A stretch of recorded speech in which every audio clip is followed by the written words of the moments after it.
Esselamu Aleyküm ve Rahmetullahi ve Berekatuhu. Bismillah ve salatu ve selamu ala Resulillah ve ba'd. Qarşıda Ramazan ayı gəlir artıq. Demək olar ki 2 həftə, bəlkə də az çox bəlli günlər qalıb Ramazana və Ramazana hazırlıq üçün artıq necə deyirlər, əgər kim hazırlıq görməyibsə indidən hazırlıq görməlidir. Yəni hazırlıq deyəndə nəzərdə tutulur əməllər baxımından. Çünki Peyğəmbərimiz sallallahu əleyhi və səlləm xəbər verib ki, yəni bu ayda oruç tutmaq əfsəldir. Çünki Ramazana yaxın olan bir vaxtda insanlar qəflətdə qalır bu aydan. Ona görə ən azından bəlli günlərdə oruç tutsaq daha yaxşı olar. Və həmçinin digər əməllərdən bilirik ki, məsələn Quran oxumaq Ramazanda ən əfsəl əməllərdən biri sayılır. Ona görə də yəni Ramazandan öncə başlayaq, hətta nəfsimiz ona alışsın.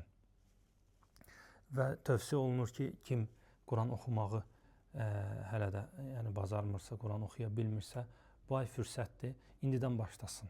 Quran oxumağı öyrənməyə. Öyrənsin, hərflərini öyrənsin. Yəni elə də çətin deyil. Yəni öyrənmək istəyən üçün. Və unutmaq lazımdır ki, nəyə görə dəyər onu öyrənməyə? Çünki Peyğəmbərimiz xəbər verib ki, Quranın hər bir hərfi 10 savabdır. Bu da zarafat deyil. Yəni Quran insan bir səhifə oxuyursa orada minlərlə hərf var. Yəni insan gör nə böyük savablar əldə edir və bunu etməyən gör nə böyük savablardan məhrum olur. Yəni halbuki biz qiyamət günü, hesab günü hər bir savaba belə ehtiyacımız olacaq. Peyğəmbərimiz buyurur ki, ən xırda belə hər hansı bir xeyir işdən özünü məhrum etmə və ya onu kiçik görmə özünə. Ona görə də Quran oxumaq böyük əməllərdən biridir. Çünki Quran Allahın sözüdür, uca Rəbbimizin sözüdür və o müqəddəs bir şeydir. O elə bir şeydir ki, bu yerə aid deyil o. O Allah tərəfindən bizə əmanətdir.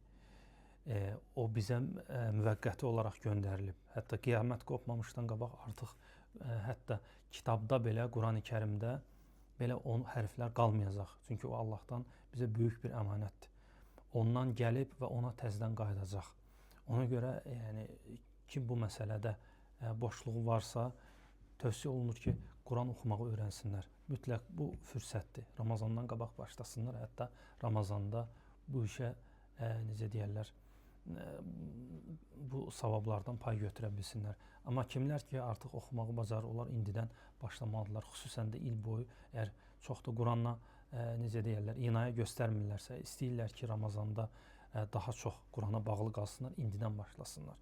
Çünki Allah Teala uca Rəbbimiz əgər bir insandan bir xeyrə qarşı yönəlmə görəndə o əməli onun üçün asanlaşdırar. Necə qüdsi hədisdə gəlir ki, qulum mənə qarşı bir qarış gələrsə, mən ona tərəf bir arşın gələrəm. Ona görə biz öz əməllərimizdə Rəbbimizə qarşı nə qədər tez getsək, Rəbbimiz də bir o qədər daha gözəl şəkildə bizə tərəf gələr. Yəni bizim üçün asanlaşdırar. Ona görə də Ramazanda əməllərimizin asanlaşması üçün Quran oxumasını, yəni Quranı çox asan şəkildə oxumağımız üçün indidən çalışmalıyıq. İndidən ona vaxt ayırmalıyıq. Necə ki, Ramazanda otururuq, vaxt ayırırıq, indidən vaxt ayıraq Quran oxumağa. İndidən fürsətdir kimlər ki, il boyu oruç tutmayıb, ən azı heç olmasa Ramazana az qalmış tuta bilsin. Düzdür, yəni bir gün, 2 gün qalmış artıq tutmaq bəyənilmir Ramazana. Və bu qədər. Allah Teala eşidib faydalananlardan etsin. Esselamu Aleyküm və Rahmetullahi və Berekatuhu.